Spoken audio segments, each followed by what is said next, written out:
Thank you.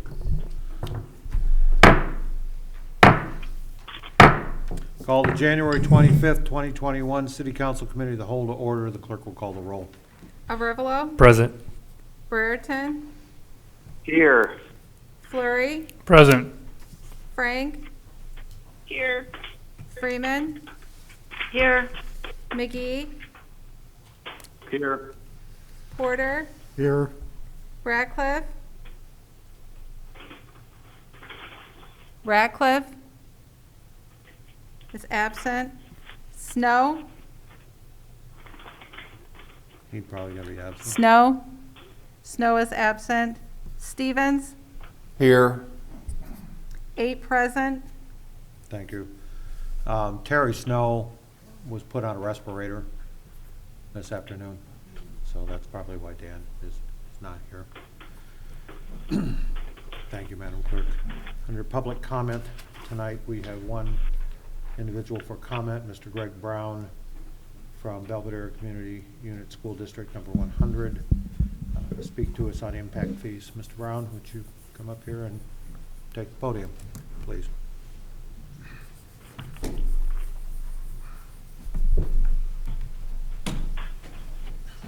So, is it okay if I take this off?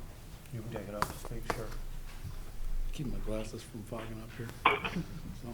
So, thanks for the opportunity. I just wanted to basically give an update on a couple things that have been going on with impact fees over the last probably 3-4 months. So the school district, the conservation district, Dan Kane, Mark Pentecost from the Belvedere Park District have been contacted by the Realtors Association and also the Home Builders Association about whether we would be willing to look at a temporary moratorium on the collection of impact fees. And so we took a pretty deep dive on that back in October and November, and then also even into December with them. And as a group, when in consultation with our respective boards, being the school district board, the conservation district board, and the park district board, that we felt like and this also included North Boone School District too, just so you know, because they are impacted by this as well, that we would present a letter to the county board and then also the city of Belvedere that indicated that we were all collectively in agreement, including the Realtors Association, that we would look at a moratorium of 2 years. And so I'm going to submit a letter here today. I won't take the time to read it because it's multiple pages. Basically saying that us as a collective group are on board with looking at a 2-year moratorium on impact fees. The county board has already taken this up. They have moved it through their committee of the whole, and they will be taking action on it at their February meeting to put a 2-year moratorium in place on the impact fees. And so that's kind of the status of it in the county. And I really just wanted to get here tonight and be able to fill you guys in on what we've been working on, and then also let you know what the county is doing at this point. So this is what we've been working on. I'll go ahead and submit this and you can circulate it for your Thank you. group. And that's all I have. Thank you. Appreciate it. Thank you. Question. So you're against the people who build the houses and create the burden on all these entities from getting money from them for your own people and putting it on the back of the taxpayers? No, I didn't say that. I said Well, you we'll- just said that you were gonna do a moratorium. Right. That's taking and giving the builders and stuff a freebie when the interest rates are so dang low right now that you're gonna put this back on the taxpayer so that sometime they'll be coming for a bigger tax increase for the school district. So I'm not speaking personally. I'm speaking on what our board has authorized us to put on the table, which is a 2-year moratorium. I'm So not are you speaking of what taking my in for it personal- or against it? What's that? Are you for it or against it? I'm not gonna speak personally to it. I mean, I helped put them in place years ago when I was on the other side of the fence, so, you know. Well, once again, I see the people who are gonna make the money off these houses getting a freebie and putting it on the back of the taxpayers again. I really think you need to read the letter and see how carefully we've put a proposal together that we would like you to consider. because I still think it's the most ignorant thing I've heard. We're gonna put it on the back of the taxpayers once again, so that the people making money off this will get a freebie, and it's gonna fall to the taxpayers to make up the difference as normal. Yeah, I'm not here to argue the merits of it.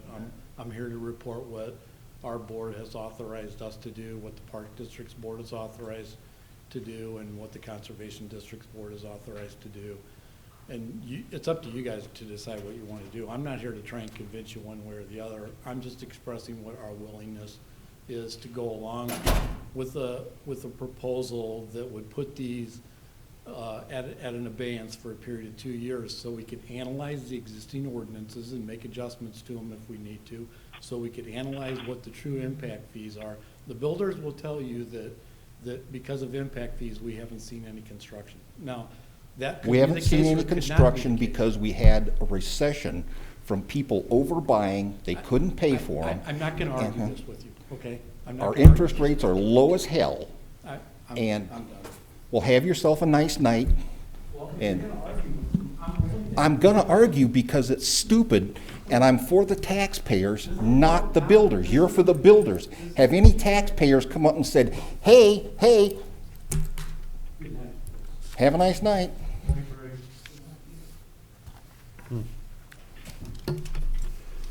I have a question for this gentleman. He's gone. He's already left because I pissed him off.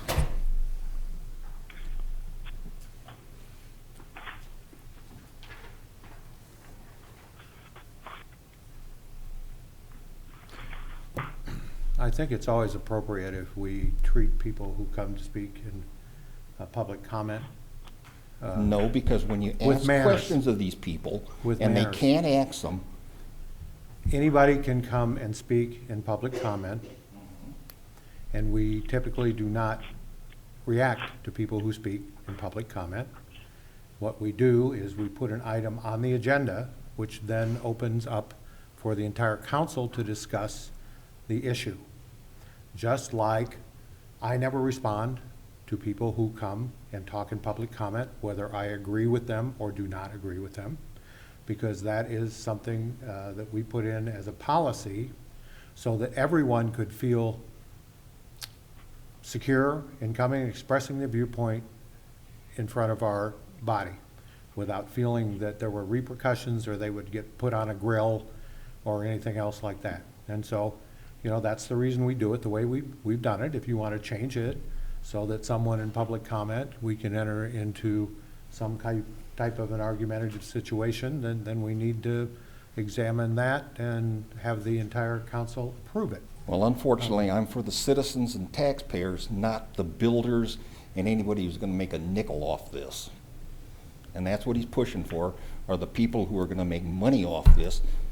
The realtors, the property developers, the builders, they're the only ones that are gonna really go forward and make anything off this.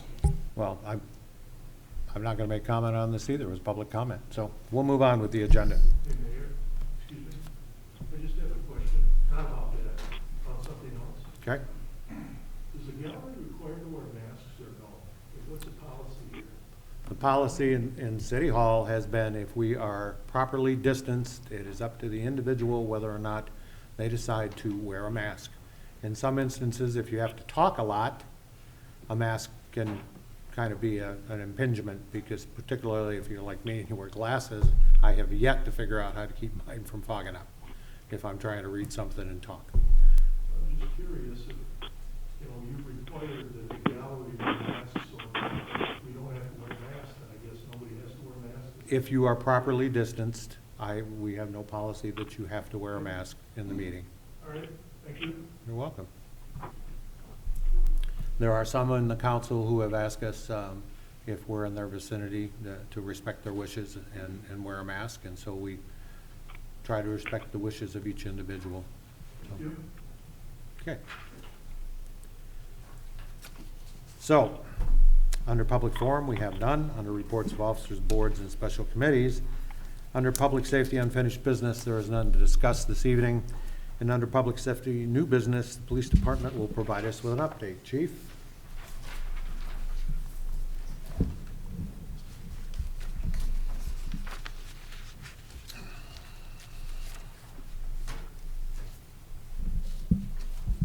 Thank you, Mr. Mayor. Just some updates for the police department over the last month.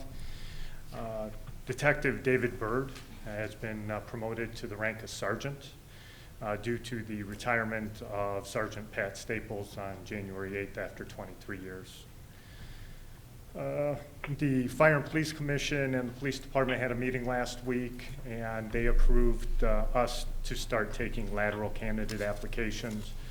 What that does is allows the Police Department to start testing for other certified police officers, and hopefully we can get officers that are already sworn, so it may circumvent having to send them to the Police Training Institute or another academy. They also approved candidate Sunset Winsler to move on to the next step in the entry-level process. That would be Fire and Police Commission approved that. So her next step would be to go to the take the polygraph, and then there would be an interview process. If she passes that, then it would be psychological and medical, so on and so forth. And the police department started taking applications for police officers. We have since closed that application process, and we will be testing through Cops and Fire on February 6th, where we'll be doing the physical agility as well as the written test that day to establish a entry-level list. These candidates could be a mixture currently of both sworn officers and those applicants who have never had prior position with the police department. That would conclude my update, Mr. Mayor. Thank you very much. Next up is Police Department Alliance Against Intoxicated Motorists and letters of recognition. You were going to kind of go through both of those for us, correct? Yes, if that's okay, sir. That'd be fine. Thank you much. Please proceed. Yeah, I'll start with the Alliance Against Intoxicated Motorists recognition of officers. If you'll turn to the memo in your packets, every year the Alliance Against Intoxicated Motorists, otherwise known as AIM, recognizes officers for their exceptional DUI enforcement. 3 Belvedere Police Department officers, as shown below, have been acknowledged by this alliance for their DUI enforcement/arrests for the year of 2019. Those officers specifically are Officer Matthew Korn with 18, Officer Christopher Garcia with 11, and Officer Casey Brox also with 11. AIM congratulates these officers for their life-saving efforts and exceptional public service. Attached to this memo in your packet, because this year we did things a little bit differently. Previous years we would have the officers in attendance and we would present them with their awards with a representative from AIM. Generally, Kelly Kremser from AIM will be the one presenting those awards. Since we have the COVID protocol as it is, we decided to kind of change things up or modify them a bit. And I went ahead and personally served the officers along with Deputy Chief Gardner with their awards. But I still wanted Kelly to share her experience and why she's involved with AIM. And also included in your packet is a 3-page letter that she had written allowing her to share her story, why this is such an important thing for her. I'm not going to go ahead and read it, but if each of you get a chance, it really is an excellent story, and kind of puts things into perspective as to why DUI enforcement is so important. If it's okay, I'll move right into letters of recognition, Mr. Mayor. Please do. Thank you. Belvedere Police Department would like to recognize several officers. Again, because of COVID protocol, this would generally be done in person, but I had the honor and privilege of serving these officers their letters earlier today. Their supervisor had submitted them for letters of recognition back in November, early December, And ultimately, after taking a look at the report and the circumstances surrounding the events that took place, my command staff decided that letters of recognition would be appropriate for these officers. Just to give you an idea of what took place, on November 21st, 2020, Officers Brox, Mears, and Kasperovich responded to a call regarding a possible fight in progress involving a firearm. Officer Brox arrived on scene first and stopped two vehicles that were described as being involved in the fight. Subject in one of the vehicles exited, began to run away from the vehicle. Officers Mears and Kasperovich arrived on scene. Subject disobeyed Officer Mears' orders to stop fleeing, so both Officers Mears and Kasperovich quickly gave chase from separate directions to prevent the subject from getting away. Subject was then tackled by Officer Mears, taken into custody. Officer Mears then located a black backpack nearby that he had observed the subject carrying. On top of the backpack was a pistol. Subject was arrested for defacing a firearm, ID markings, unlawful use of a weapon, resisting obstructing a peace officer. This was a team effort that started with Officer Brox's initiative to stop the vehicles, followed by Officer Mears and Kasperovich's quick response of chasing the subject, take him into custody. The officer's response to a potentially dangerous situation was outstanding, and their actions prevented potential shooting from occurring. They are hereby given letters of recognition for the exemplary police work. Letters of these of the recognition will go in the personnel files of these officers. So, thank you. That's Concludes all. your report? Thank you, sir. Chief. Next up, we have a fire department update. Chief Heiser, you have the floor. Hold on, we got the K-9, Oh, we need to vote. the surgery. The K-9. Yes. Thank you, Madam Clerk. Thank you. If you would refer to the memo included in your packet titled Request to Approve Orthopedic Surgery for Belvedere Police K-9 Shep. In October 2020, during a routine wellness check, Belvedere Police K-9 Shep presented with a limp in the hind legs. Upon exam, it was determined that K-9 Shep needed an orthopedic opinion. Veterinary Specialty Center, Buffalo Grove, diagnosed K-9 Shep with a partial cranial cruciate ligament tear and recommended surgery as the treatment option. The estimate for treatment was $4,600 to $5,100. Belvedere Police Department sent Officer Reese and K-9 Shep to UW Veterinary Clinic for a second opinion. They concurred with the initial diagnosis and estimated cost of treatment with a working dog discount of 20% to range between $2,800 and $3,280. If surgery is approved, K-9 Shep would have to undergo rehabilitation at Rehab Companion Animal Specialty and Emergency Hospital with an estimated cost of $450 to $800. I would request a motion to authorize to have surgery and rehabilitation for K-9 Shep in accordance with the medical plan not to exceed $4,080. May I have a motion to that effect? I'll make that motion. Motion by Alderman Stevens. May I have a second? Second by Alderman Porter. Questions, comments, or further discussion? Alderman Stevens, please proceed. Where's the operation going to take place? At University of Wisconsin or the other? My recommendation, given the discount, would be UW Veterinary Clinic in Wisconsin, yes.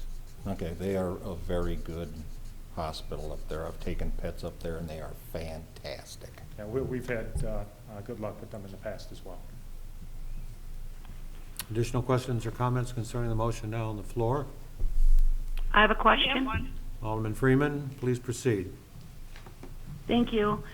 So, Chief, in your in the packet, in the memo, the doctor's orders from the UW Veterinary Care, on the back page, under exercise, it says it's low impact activity, and for now his exercise should be kept to a minimum with short leash walks. And then after 3 months of exercise restriction, a low-impact exercise regimen may help with preventing severe clinical signs associated with osteoarthritis. High-impact activities, running, jumping, and playing with other dogs should be minimized. So is this now or is this after the surgery? And how long after the surgery do they suspect he will be incapacitated? Because it also says on here that you may also consider a customized physical therapy program. Yeah, and to address the last thing first, as far as the customized physical therapy program, would be why you've got a dollar range of $450 to $800. Once they're done with the surgery, they're going to have to identify what the best rehabilitation for that particular canine is going to be, and that's going to dictate the cost. Now, in terms of the physical exercise, yes, that is currently. So we do have Canine Shep on a modified work program. He's not going to be doing anything that is going to make his condition any worse. Officer Reese has been following the guidelines of the clinic to make sure that Canine Shep is going to be in the best health that he can be currently before surgery. And then ultimately we would anticipate after surgery rehabilitation to be about 6 to 8 months with complete healing after about a year. So we're looking at about a year with him basically not being able to perform most of his duties with Officer Reese. Does he have osteoarthritis now diagnosed, or is that something that may happen after the surgery? My understanding is that would be a possibility after the surgery that they would have to look for. I know they take glucosamine currently, which is a supplement that one would take for joints, but I would speculate, and that's exactly what it would be speculation. Anytime you have surgery of this nature, that is always a possibility of developing some sort of arthritis. So if we leave him on basically a year of, I guess it would be considered work comp, restrictive activity, and then he does get osteoarthritis or he doesn't recover as well, we would then be looking at retiring him and probably getting a new canine, correct? Well, we would have to follow the rehabilitation and medical plan of the vet and their guidelines and recommendations at the time. I don't know about anybody else. I mean, as far as being able to work with arthritis, that is always a possibility. And it's something that until the canine is provided the surgery, until we know exactly how the canine's going to recover and ultimately respond to rehabilitation. Some of these questions are unknown, but quite simply, if the canine is unable to perform, then yeah, replacing the canine, well, for me would be a last option, but an option. Well, he's a pretty young dog, right? Yeah, he is. He's a very young dog, which is why we think that surgery is a appropriate option at this point when you consider the alternatives of what it would cost in terms of not only financially, but the hours that are spent in training a new dog. Okay, thank you. Yep. Any other questions or comments concerning the motion that's now on the floor? Hearing none, all those in favor of approval will, when your name is called, signify by saying aye. Those opposed, nay. Abrivalo, Aye. Brereton, Aye. Fleury, Aye. Frank, Aye. Freeman, Aye. McGee, Aye. Porter, Aye. Stevens, Aye. 8 in favor. Motion is approved unanimously. Thank you, ladies and gentlemen. And that would conclude the police department report. Chief Heiser, Yes, sir. are you prepared to give us an update? Yes, I am. Thank you. Please proceed. All right, thank you, Mayor. Okay, on January